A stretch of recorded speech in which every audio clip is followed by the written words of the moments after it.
transfer them to a membrane without any labeling or staining. Then we digest away all the protein except for the prions, and that's what's in the right panel. So you can see sort of those dark splotches. Those are the prions after 30 days of infection. And I hope you can appreciate that they sort of line up along where the wires are. I'll show you another example here, which might be a bit clearer. Again, on the right are the dishes with the wires placed, and immediately beside it to the left, you can see these streaks of prions along where the wires were. And I should say these wires were removed 7 days before the actual transfer to membrane was occurred. We also did some controls, of course, some uninfected cultures, and even some slices exposed to an infected wire, but slices that themselves don't express prion protein, so can't propagate any of the infectivity. And there we didn't see any signal. So this was at day 30. We thought, well, I wonder if this is the start of infection in these specific regions, but will it then progress fully to the entire slice or not? So we've just recently done some day 60 examples, again, exposed to wire, and we have found that in this case, it does start to resemble the pattern where we infected it just by immersing the whole slice. So you may recall this is an RML where we infected without the wire, and the histoblot beside it shows infection with the wire, but given time to spread through the whole brain. So we are still doing these studies. We're starting to do other strains now. And it does appear that at the moment, focal infection at given sites still spreads to the same strain distribution. But of course, what about human strains? So we've done some of these experiments with human strains as well, using a mouse that expresses human PRP as slice culture. So our early experiments were very positive because we were seeing this detection of abnormal prion protein in a number of different strains of human prions in culture after 43 days. So over the past months, well, suffice to say, COVID has put a little bit of a limitation on what we've been able to do, but we got in some really important controls. So we took mice that don't express prion protein, and we did the same control experiments and added CJD brain and looked for any signal. Of course, these slices should not propagate because they don't contain PRP. But we found trace amounts, shown here at day 14, day 28, day 35, trace amounts of prions left in those cultures, telling us that we haven't fully gotten rid of the initial inoculum. Now, if we compare it to the infection that we see in the actual TG human mice, it's not as strong. So we do think we're propagating something, but it's challenging because now we think there's a bit of residual in addition. And we checked the other strains as well, and essentially found very similar findings. So what do we do about this? Well, this is where we turn to the wires, because here we can just put a very specific targeted inoculum through a wire without spreading it throughout the entire dish. We actually tested a whole bunch of different wires, stainless steel, nickel, copper, etc., and really found that steel and actually acupuncture pins were the only ones that wouldn't oxidize. And we're hoping that acupuncture pins could actually be more precise. Instead of laying them across the slice, we could actually stab the slice. So here I'm showing you that we can bind the prions to the wires, and then we put them into culture. Unfortunately, after 58 days, this blank lane here, this says we did not detect infection after skewering our slices.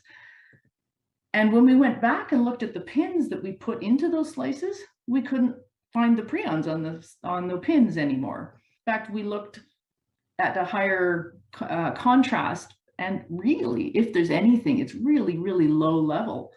So where are we now? It looks like CJD prions may be propagating in culture, but we've got that residual leftover from the initial infection, making it hard to distinguish new infection from old.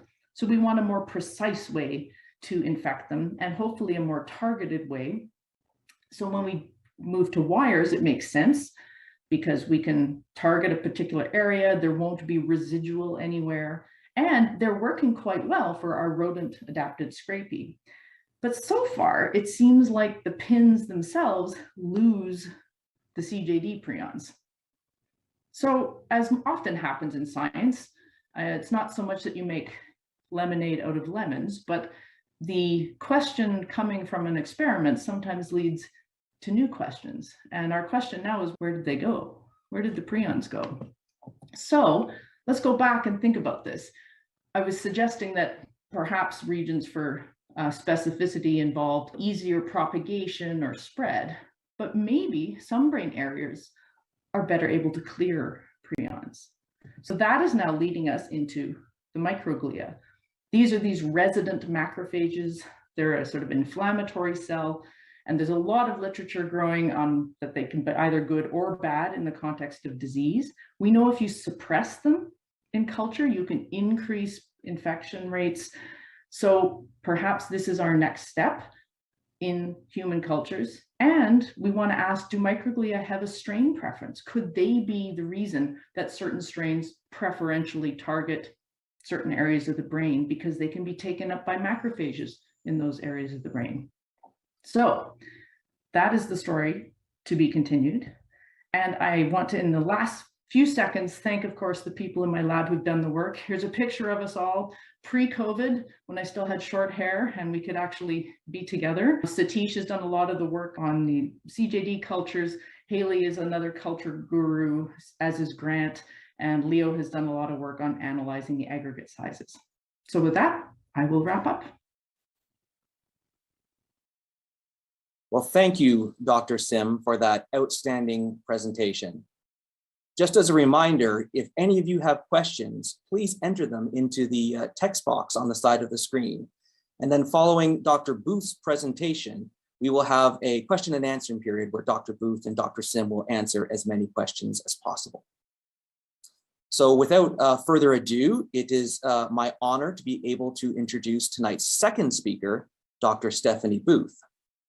Dr. Booth did her undergraduate training at the University of London in microbiology, and then completed her Doctor of Philosophy degree and postdoctoral training in virology and biochemistry at the University of Oxford in England.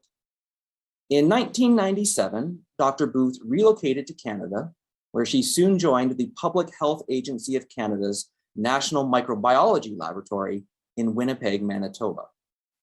In addition to providing laboratory support for CJD diagnosis and surveillance in Canada, the National Microbiology Laboratory is a key player in response to outbreaks of infectious diseases around the world. It also houses Canada's only biosafety level 4 lab, which is the type of lab needed when studying pathogens such as Ebola. Dr. Booth is currently Chief of Molecular Pathobiology at the Public Health Agency of Canada, which is Canada's equivalent of the Centers for Disease Control and Prevention, also known as the CDC.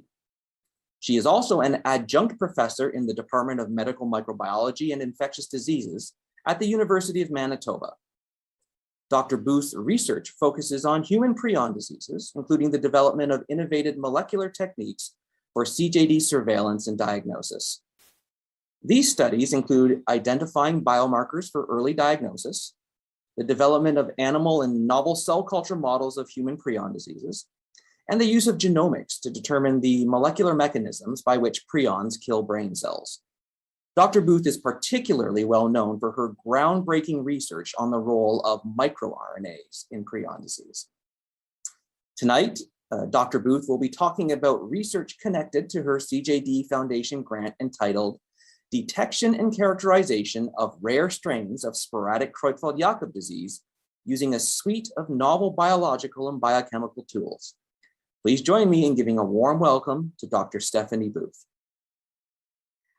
Hi, so I'm Stephanie Booth, and I'm based at the Canadian Science Centre for Human and Animal Health in Winnipeg. This is a facility dedicated to diagnosis and surveillance and research on infections of human and animal diseases. So in our lab, we're hoping to generate more data on the phenotypes of the cases that we see in Canada and the the strains and the subtypes, MM1, VV1, and we're hoping to be able to determine more atypical cases and investigate those in more detail, especially given the rise of CWD in North America and how it's expanding the range of disease in deer and elk across the country. And we'd like to be able to keep a closer eye on the types of CJD that found.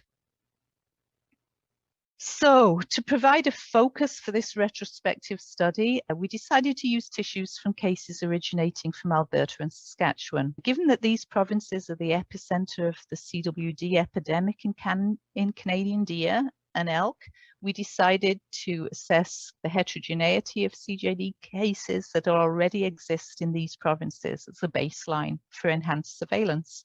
And we started with 32 cases for which we had frozen tissues available in the lab. These cases were of various subtypes as listed in this table.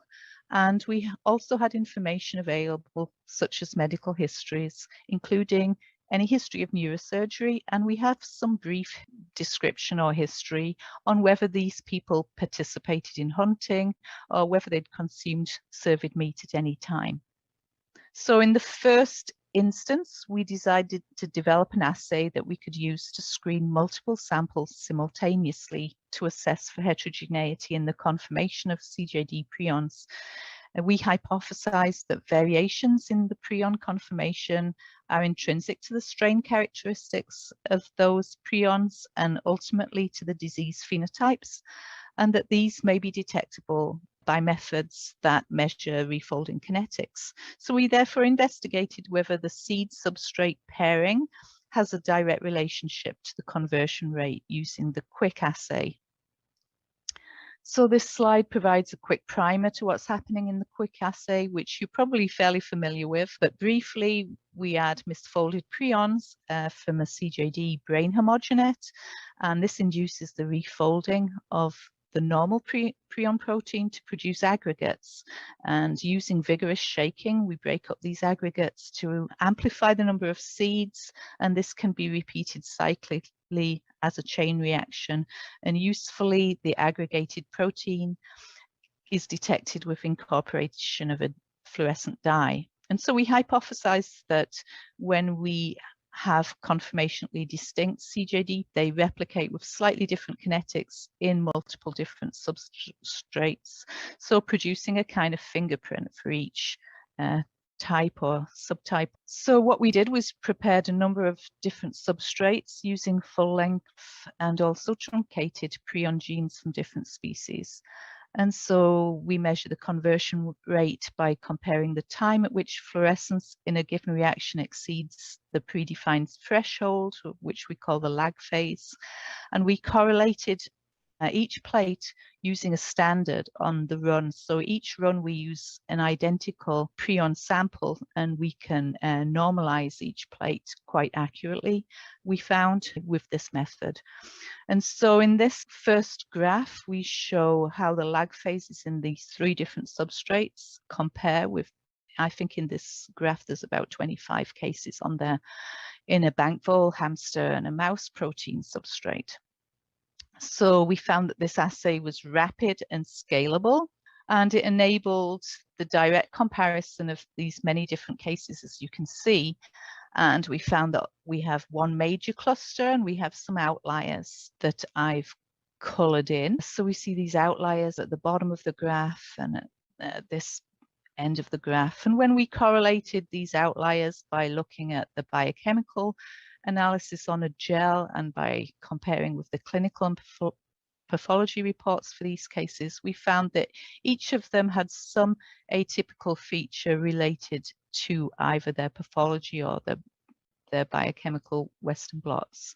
So this blue case, for example, has slightly higher bands that we see on the Western, particularly the diglycosylated isoform. The pink sample colored here had a 20 kilodalton band that ran in between 2119, the typical type 1 and type 2 case molecular weights by Western blot.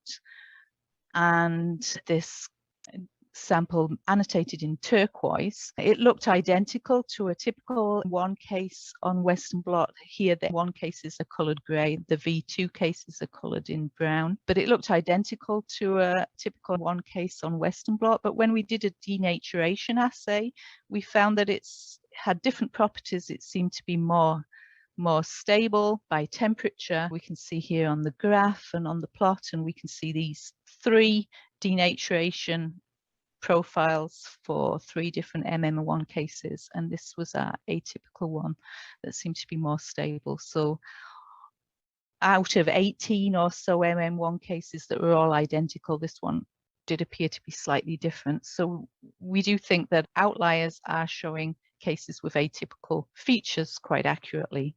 Interestingly, these 2 green cases that we found were also looked very atypical on our diagnostic surveillance Western blots, although type case A was designated as a VV type 1 case and case B was designated as a VV type 2 case through surveillance. But when we ran them on a Western, we were suspicious based on their long duration of disease, 45 months for one of the cases, 14 for the other. One of them did show remarkable on the pathology. Nothing abnormal was or remarkable was highlighted, but we were suspicious that they might be VP variably protease sensitive cases, and so we ran them on a Western blot with antibody 1E4, and we did see these typical bands that confirmed they were VPSPR profile cases. The next assay we started to develop was a more sensitive Western blot assay using a simple Western capillary-based capillary immunoassay. And so we decided to look at this system. One of the main reasons is its increased sensitivity over normal Western blots and its ability to perform semi-quantitative analysis. So here we used recombinant hamster protein just to look at the sensitivity, and we found that it was at least 10 to 100-fold higher than traditional Western blot using the antibody 3F4. And this is the output you get for the capillary-based electrophoresis. It can produce a phony Western blot picture, or the main output is this electropherogram, and we can quantitate the band equivalent to the band on a gel by calculating the area under this peak. So next we tried loading proteinase K digested protein isolated from a human CJD case. We prepared the protein from a 10% brain homogenate of a subtype case, used proteinase K to digest it, just like we would do for the Western blot. This is, in fact, the Western blot in panel A, and then when we loaded it onto the capillary, we basically just get this big messy peak, as we see in B. We suspected it contained high molecular weight aggregates and insoluble aggregates, which cause this peak, even though it looks beautiful by Western. And when we increase the molecular weight analysis, we do see that there's a lot of insoluble high molecular weight aggregate on the electropherogram. After this messy band wasn't really useful at all, and we did try many different methods to kind of improve the results that we saw. We loaded different amounts of protein, we loaded different amounts of PK digestion, we used different buffers for loading, we used different amounts of starting material, and nothing made any difference to this. We always got this big messy peak. We were almost about to give up, but then we decided to try phosphotungstate precipitation, which is a method that's often used to precipitate and concentrate infectious prion protein from tissue samples. So we used PTA precipitation prior to digesting, and this is what it looked like on the gel.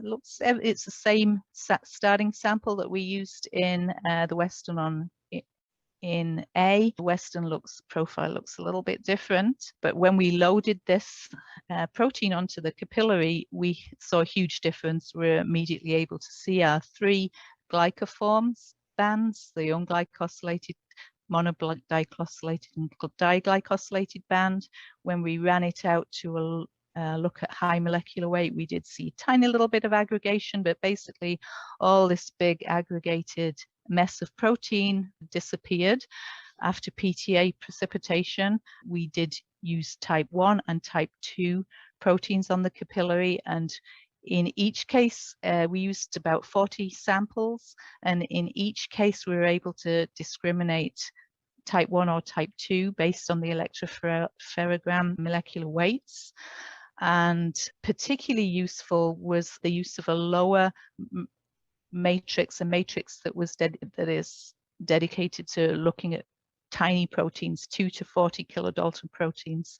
And when we load our prion protein onto this matrix, we only see the unglycosylated and the diglycosylated band, but the assay was even more sensitive, and gave us much more confidence in diagnosing type 1 and type 2 by the electropherogram. So we do have a number of cases that appear to contain mixtures of type 1 and type 2 prions in our cohort. This is a Western blot of one of those cases. In panel A, it clearly shows the two bands at 21 and 19 kilodaltons. But after we PTA precipitated, we always got this single banding pattern.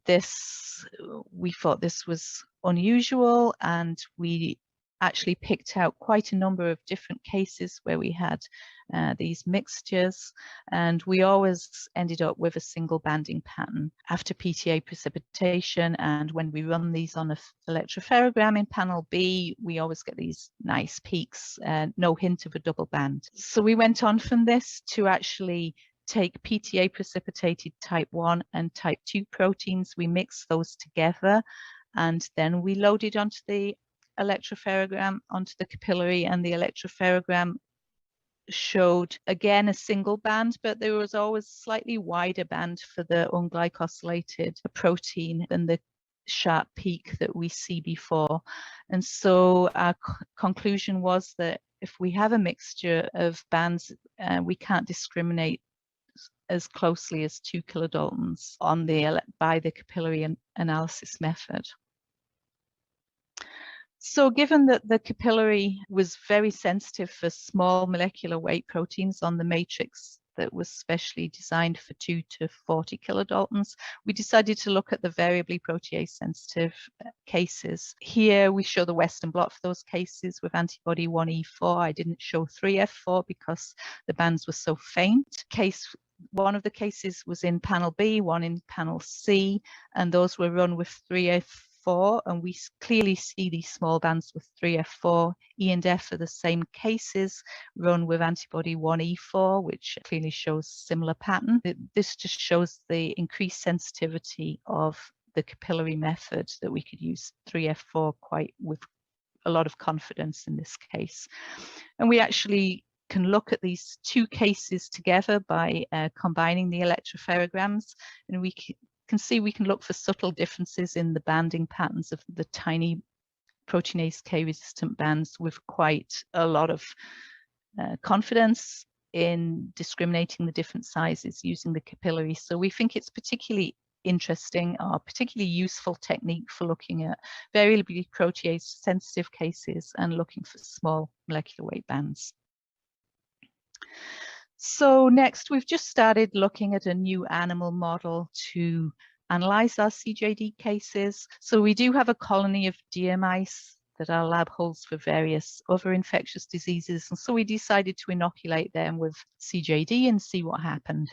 And we did find 100% attack rate for sporadic CJD of type 1 in these deer mice with a DPI of about 230 days. And this decreased to about 160 days on the second passage. We got really high titers of prions. So this seems to be a nice model for CJD. And as I mentioned, we're just at the early stages. We've passaged a couple of the atypical cases, and two of these, they do seem to have different incubation periods after we've inoculated them from the typical, which was about 230 days post-infection, but we're still at early stages and we haven't looked at all these tissues so far. We have also populated with chronic wasting disease from elk, and this gave an incubation period of about 400 days on the first passage.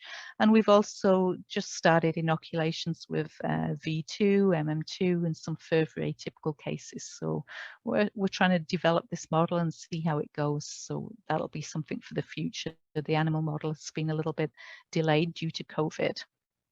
So I'd just like to give some acknowledgements. Thank you very much. Thanks to Dr. Sim and Dr. Booth for those fantastic presentations, and thank you to everybody who's attended the talks tonight. Now is time for the question and answer period. If any of you have questions, please continue to type them into the box, and we'll get Dr. Sim and Dr. Booth to answer them. Some questions have come in already, and so let me start with a couple of questions for Dr. Sim. The first question is, how do you get the prions to stick to the wires? Good question. Well, we don't have to do much. Prions are sticky. And in fact, the idea for doing this came from studies from years ago, recognizing that in brain tissue or surgical instruments used in brain operations, there was a concern that the prions would stick to the stainless steel of those instruments and contribute to iatrogenic infection. So there's actually been a number of studies on how to clean prions off of stainless steel. And so we really based it on that literature that we knew prions bound stainless steel quite well.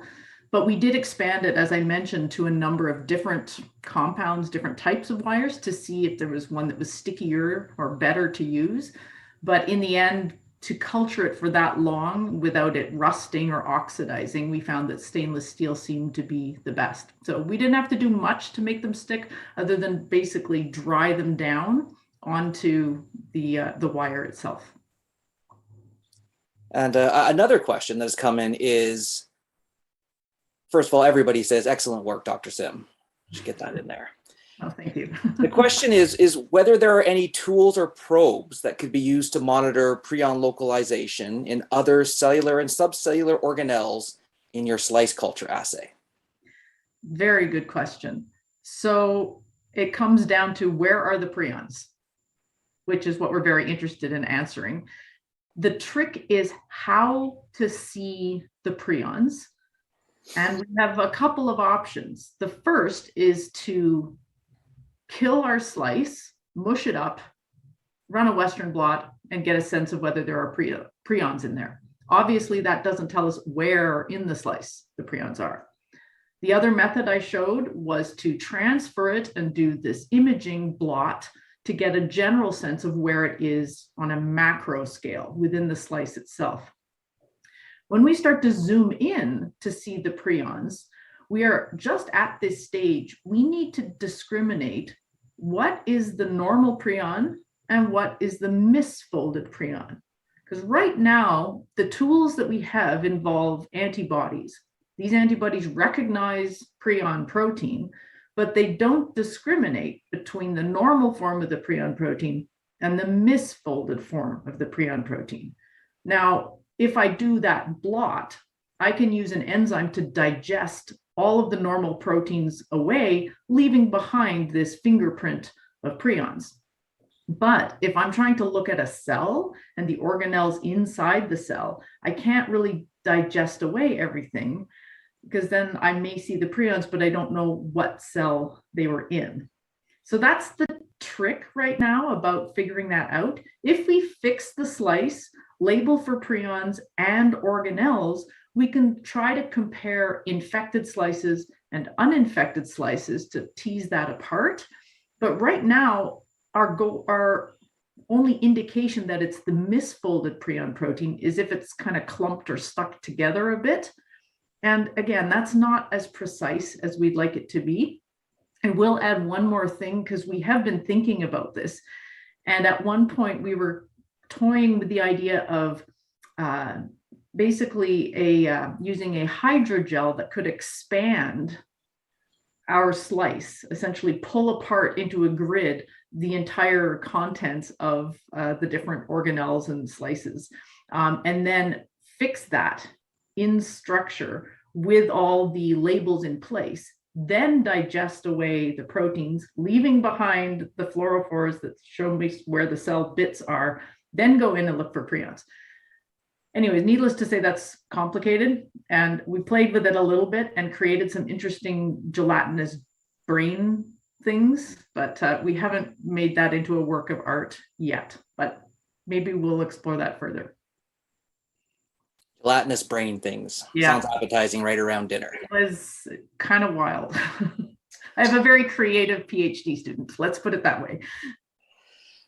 Let me move on to a couple of questions for Dr. Booth. The first is, are type 1 and type 2 prions the same molecule, just folded differently, or are they different molecules? Okay, so we assume that they are the same molecule, but we assume that they're folded differently. And because we can't see them down the microscope or with some direct method, we know that some antibody probes bind to one type versus the other type. And so because they bind to a specific shape of the molecule, we know that they must be folded slightly different. Yeah, but there might be multiple type 1s, multiple type 2s. It's a specific feature of the shape. And then a related question to that is, why is it important to be able to discriminate between type 1 and type 2? What does this help accomplish? Okay, so back in the 80s, everybody probably heard about the BSE epidemic, and in the UK, and beef contaminated with prions that unfortunately was able to cross to some people after they ate contaminated beef. Unfortunately, it wasn't a huge number, but it did happen to some people. And we started doing surveillance and looking at the prions more closely in humans, just to see if we could discriminate between those that came from normal methods that cause CJD, which we don't exactly know, or those that were transmitted from contaminated beef. And what we found was that the ones from beef all had this type 2 configuration. And in addition to that, they had a very specific shape when we looked at them with various biochemical tests. So that's why we look at whether there's type 1 and type 2 to see if we can see any rare cases or any cases that might come from a zoonotic transmission. Originally, we were mainly looking for BSE, but now in North America, we know that there's this other disease, CWD, that's getting to be high levels in various parts of the Canada and also the US. And so what we're really doing is looking to see if we have more of one type than another that is starting to be a trend, or is just keeping track of what types we have, whether they're the same as we had in the past, or whether those types are changing in proportion that might indicate potential for zoonotic transmission or any other type of prion disease, iatrogenic transmission in some way. So it's a tool for surveillance. Thank you. One more question for Dr. Booth for the moment, and this is a question that just came in, and that is, what was the specific USGS map of North America that you shared at the beginning of your presentation? Okay, so that map from USGS just shows the most recent data available on the CWD instance in North America, where it's cropped up. And the different colors, I think, were labeled on the slide, which I can't see right now, so I can't tell you what they are from memory. But if you look at those, it tells you where CWD cases have arisen, which provinces in Canada, which states in the US, and the incidence, and whether it's in wild animals.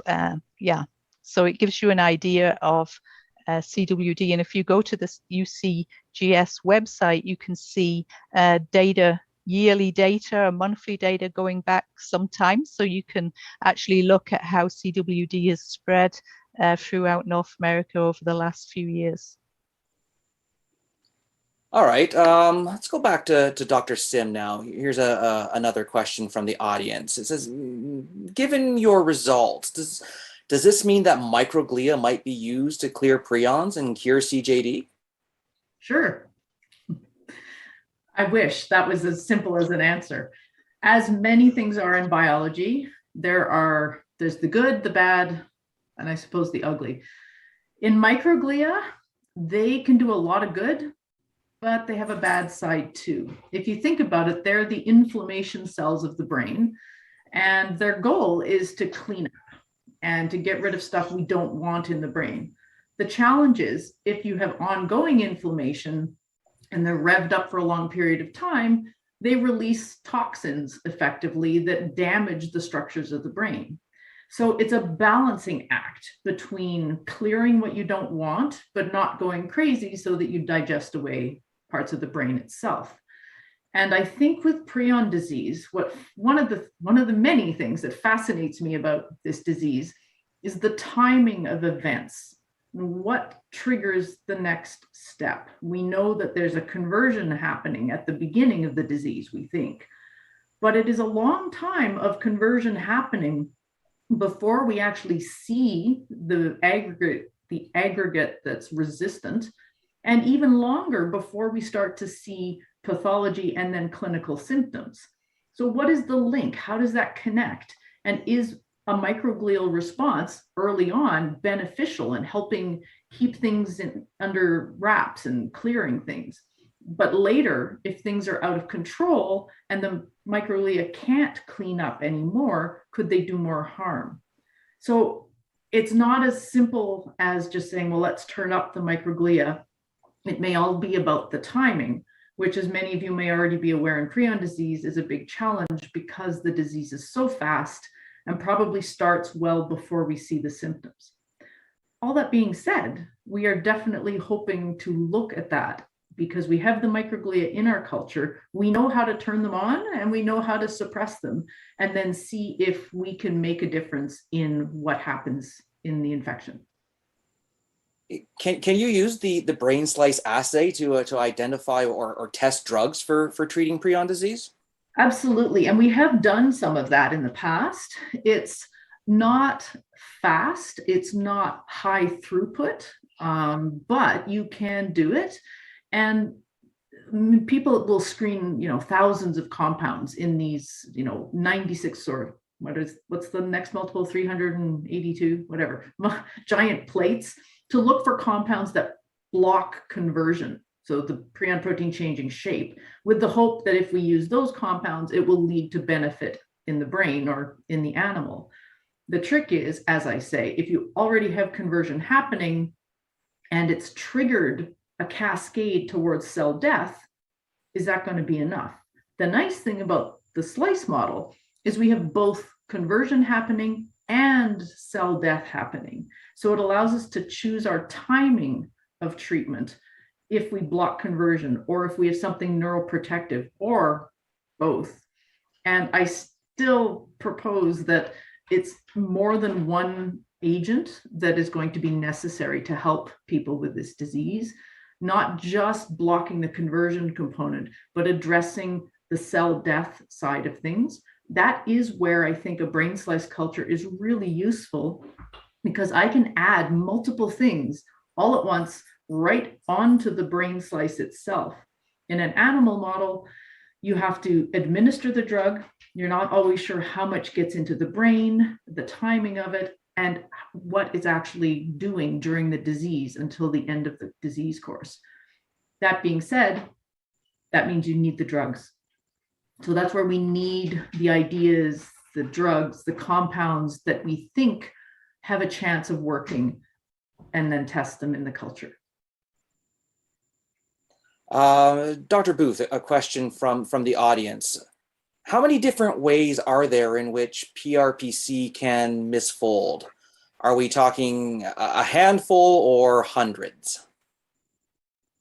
Okay, this is one of those amazing things about prions. It's a small protein. It looks fairly simple compared to many other proteins, but it seems to be pretty amazing in its ability to refold. So we know, as I said, we can't know for sure because we can't look at it directly and see how it's refolding. So we can only infer it by how it behaves in certain situations. But we think it definitely refolds a handful of different ways. I wouldn't think, or I wouldn't expect it to refold hundreds of different ways, but it's really difficult to say. Definitely a handful.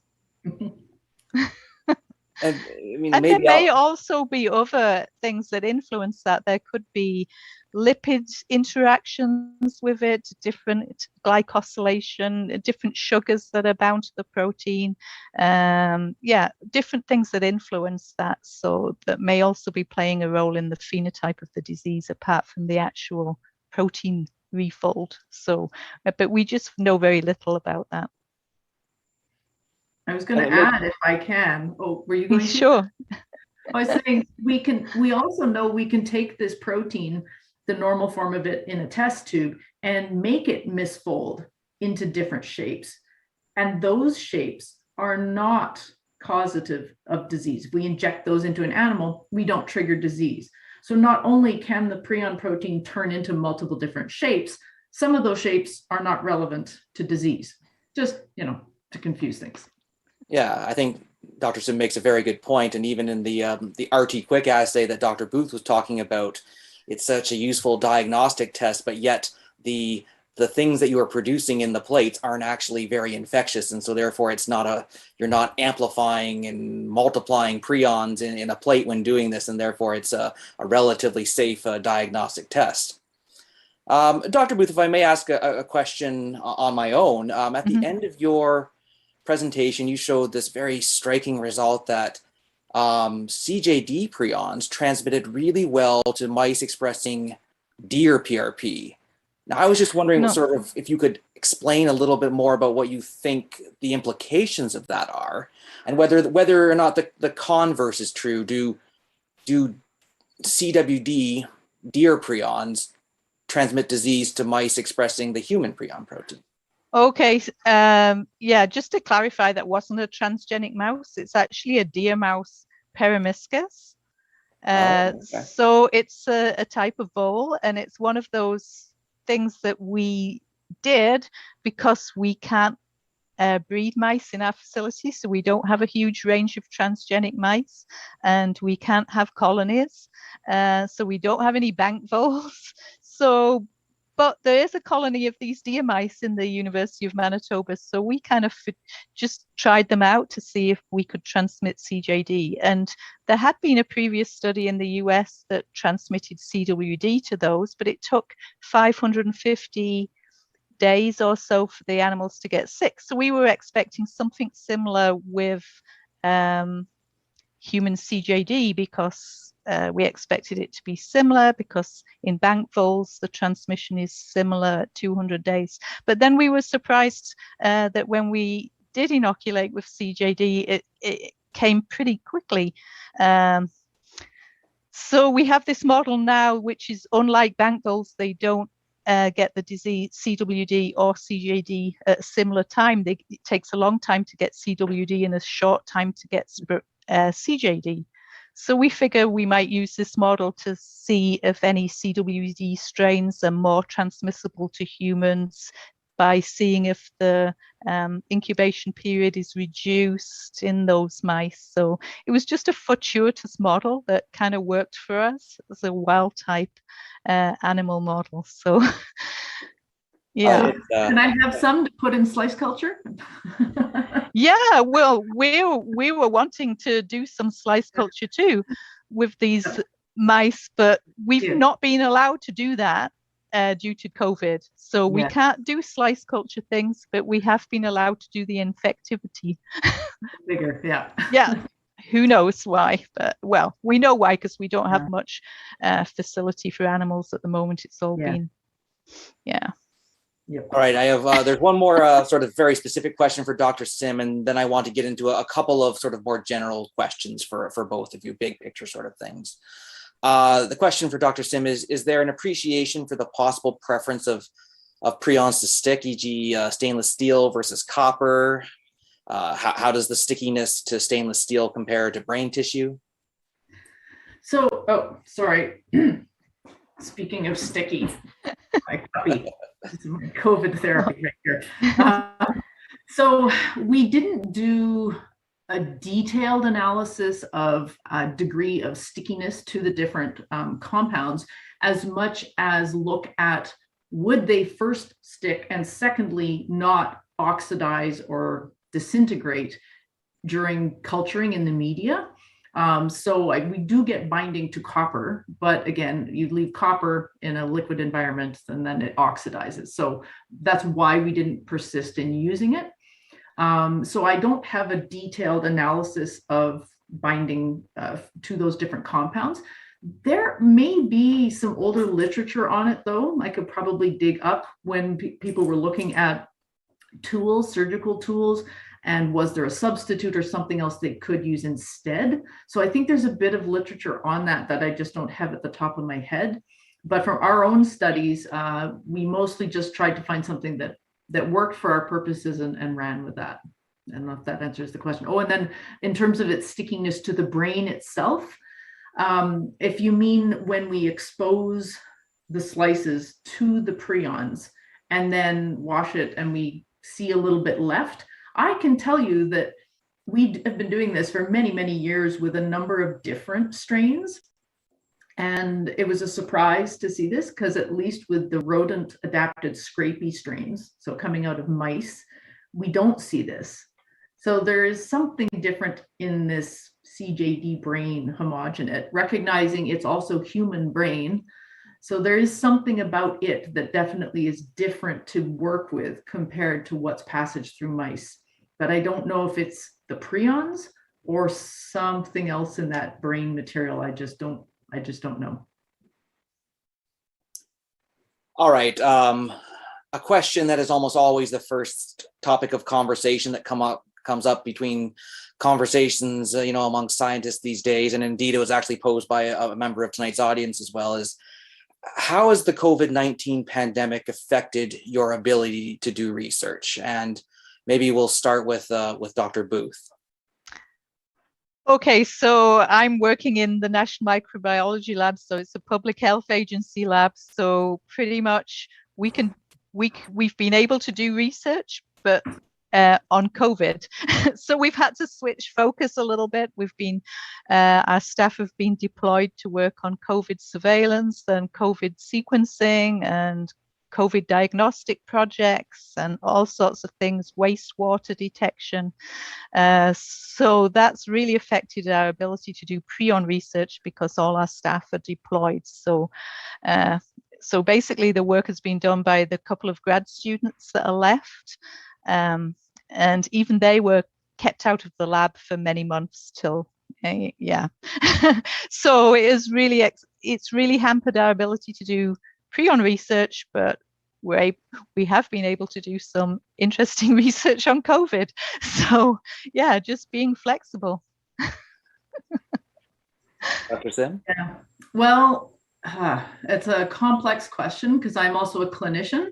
So I have been in the hospitals seeing COVID patients in addition to the lab and been on a number of backup COVID call schedules. So that has affected my own psyche as well and psychology. It did shut down the labs on and off for some time because of restrictions. One of my research associates was actually stuck outside of the country for 6 months, unable to return because of travel restrictions. So fortunately, it gave him an excuse to work on writing his paper. But that, of course, dramatically affected things. And the logistics of doing work when restrictions were lessened, but you had to still have distancing, masking, and separation. Like my PhD student essentially started working night shifts, so she only comes in at night to get things done. I joked a little bit that being in a prion biocontainment lab was one of the safer places to be in society compared to out where the COVID was running rampant. But we were not able to keep running our animal facility at full strength. I had to get rid of some animal colonies because we weren't guaranteed we'd have the support staff, even the building support staff, to keep things running. So all experiments that were deemed non-essential had to get shut down. And COVID experiments were allowed. I did not personally start COVID experiments, but it meant all the prion experiments had to stop unless I was able to make an argument that the few cultures that we had already set up and started, and as you can see, this takes some of the experiments last 60 days, I was able to get permission to continue growing those cultures so that at least we didn't lose those. But we had to wait to do a lot of the analysis on them. And then when we could finally start things up, we had to breed the animals, get them breeding, then take them to prepare for slice culture, and then do the math from there. So it has definitely been a struggle technically and emotionally, I will say, dealing with all of this and the ups and downs. And here in Alberta right now, we are certainly in wave 4 full on. So it's been a challenge. Yeah, I think it's, that rings very true, that it's been a challenge for everybody. And thankfully we are all sort of dedicated to the goal of curing prion disease eventually, and that we find ways to persist, despite the challenges. Yep. And perhaps I'll end as we kind of draw to an end of tonight's presentation on one more sort of big picture question. And that is, okay, you've both received research grants from the CJD Foundation. I was wondering if you could sort of tell me, where do you see this research going, stemming from this project over the next 5 years? What is the most important question that you would like to answer next? And maybe since I see Dr. Sim here on my screen, that she can answer the question first. What do I want to answer next? Where do the prions go and why? Was that 2 questions? I really want to tease apart this question of what makes a particular strain, a particular size and shape of prion lead to the specific symptoms that a person presents with. Like, that is such an important connection, not just for understanding the disease and diagnosing the disease, but even potentially a guide to treating it, to know what symptom is going to respond to which treatment because it's caused by this shape. And beyond prions, this same shape symptom correlation is having lots of implications for other neurodegenerative diseases as well. So I think it has the potential to really open up a new type of medicine, sort of shape-driven medicine, if you will, or strain-specific therapy. But we need these models that really mimic what we are seeing. Now, I can't ask a brain slice culture what symptom it has, so I have to rely on which part of the brain is more likely to contribute to a specific symptom. But I really want to pursue this avenue of, how does shape inform clinical presentation? Because from that knowledge comes so many possible next steps. Will we uncover that within the next 5 years? Not sure. I never thought I'd be buying acupuncture pins, but I am, and we're stabbing bits of brain. So you never know what the next mistake or accident or success is going to point you in a totally new direction. And that's the fun. That's what keeps you going, is the fun of the discovery. But I will also just add that from the CJD Foundation perspective specifically, I am always very humbled by the support given by patients and families and those who really support the cause.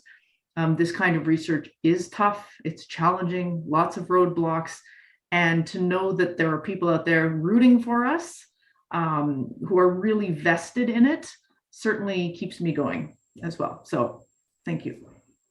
And thank you, Dr. Sim, for raising that very important point. Dr.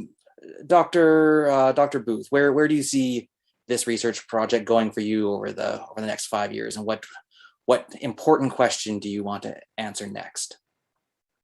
Okay, so really this project has got our lab going in developing new ways to look at CJD surveillance, and there's so many offshoots from this that are coming already. For example, the mouse study that I presented, we've got some new cell culture models that we hope might be hopeful or promising for replicating human prions in there that we might be able to test drugs on. In the short term, we're going to incorporate some of our methods like the capillary electrophoresis in our surveillance and diagnostics program. So we're actually hoping to pick up more rare forms of prion disease over the next 5 years as they come through the system, and also contributing to this long-term aim of making sure that we, if there was ever any CWD transmission to people who ate deer or elk or anything associated with deer or elk, we'd be able to detect that as soon as possible and stop it and put restrictions in place to make sure that was stopped or didn't happen. So yeah, it's many-fold benefits from the research, going from basic research questions with our new models and improved surveillance, enhanced surveillance with our modified testing regime. Indeed, I think I completely agree with you that there needs to be a synergy between basic research and applied research, and I think that's going to be critical for ultimately solving the problem of prion disease. With that, it's getting somewhat late, so I suppose we should bring the evening to a conclusion. So I'd like to start by thanking once again our two speakers for this evening, Dr. Stephanie Booth and Dr. Valerie Sim, for their incredible presentations, for answering all of the very great questions posed by the members of tonight's audience, and thank you to all of you who watched tonight and who asked those great questions. And lastly, I have to thank the CJD Foundation for not only facilitating these research grants, but also putting on events like tonight so that we as scientists get to share our findings with the public. I know that the third panel is coming up soon, so remember to sign up for that. I think it's a great lineup as well. And with that, again, I'll thank everyone once again for coming, and I hope everyone has a fantastic evening. Thanks.